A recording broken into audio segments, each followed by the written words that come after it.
Hi there, Malcolm here, my 343rd Booktube video, and today I'll be bringing you a book review for Timelike Infinity by Stephen Baxter. I read this in my massive Xeelee omnibus edition, which is quite a daunting tome in itself, but this is the version I would have read it had I had the individual book. And this is technically book 2 of the Xeelee sequence, I think chronologically as they were published, as opposed to a timeline, although the timeline is a bit weird. In my omnibus version there is a complete Xeelee timeline, including books not in that omnibus, the Destiny's Children series. And the way that he plays with time, like most people would play with plasticine, these books are all over the place, and some start right back here and then go down to here. Timelike Infinity, starts about here and actually goes right at the end of the timeline, at the singularity at the end of all things. So we do bounce around all over the place, and I think to a certain degree these books doesn't really matter too much which order you read them in, because then, as far as I can tell, there's not much they have to do with each other, because they all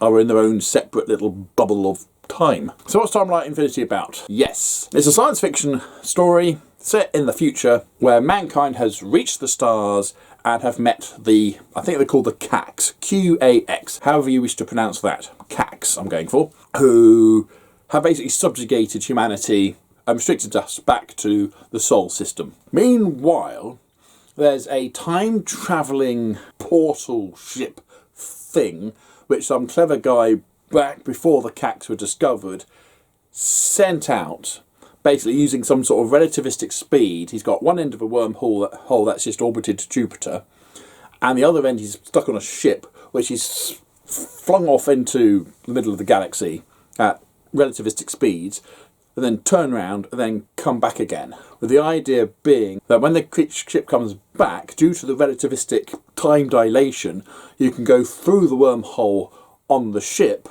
and end up going back in time to the other portal orbiting Jupiter, or vice versa. And I think he invented it as a means of travelling forward in time to find out what it's like, or to go back in time to avoid a mistake or catastrophe if it's coming. Anyway, I'm not quite sure what the motivation was, but this is a really cool, quite realistic sounding time travel device thing. Anyway, to me it made sense. Anyway, this thing has come back, and some renegade humans have defied their Cax overlords and flown their Earth ship, which is hidden under Stonehenge, through the portal back in time. You'd think to warn humanity that the Cax are bad news, be prepared for them.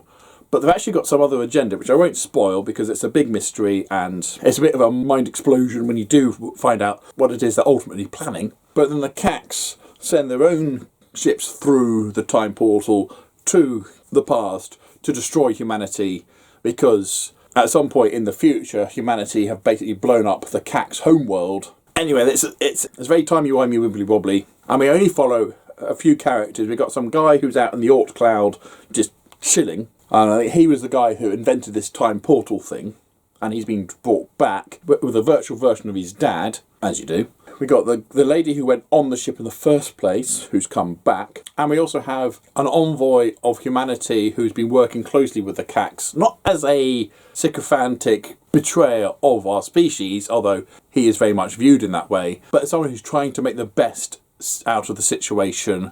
Anyway, he's thrown into it, and we follow these characters as they're dealing with the Cax, as they're dealing with this time dilation thing, as they're being dragged back into this mess, as we're dealing with Stonehenge in space around Jupiter. There's a lot of really weird stuff going on. And yeah, I really enjoyed it. Certainly as an earlier Stephen Baxter story, it is quite dry. There is some humour thrown in there, and I did laugh out loud on a couple of occasions at some quips and situations that were pointed out. It's not written as a comedy, but there is humour in there. And I think as a writer, he's begun to inject a little bit of humanity into his stories. So it's not like reading a technical manual. It does get a little bit bogged down a bit on quantum theory, go down the whole Schrodinger's cat aspect, but it's not Schrodinger's cat, it's Wagner's Friends, which is an extension to Schrodinger's cat and is quite mind-blowing as well in its own right. I thought it was explained really well. Suddenly felt like I know more about quantum theory than I did before, which is always a bit concerning when you say, I understand quantum theory more than I did before. I still don't understand it, but it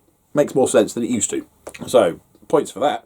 And the story ends in a way that a lot of Stephen Baxter type stories do, with this far-flung Arthur C. Clarke, 2001 Space Odyssey type ending of just, okay, what are we doing now? So there was a lot to think on having finished it, and it is worth buying. If you like hard science fiction that has very big concepts, particularly when it comes to time and space and quantum theory. As the second Xeelee book, I still don't know much about these mysterious ancient alien beings. In fact, I learned more about them when reading the timeline at the back of the omnibus than I have from the 2 stories I've read so far. But then right after is like a little side adventure story that happens outside of reality itself. And this one happens before humanity has really gone out there and discovered the Xeelee because the Cax have got in the way.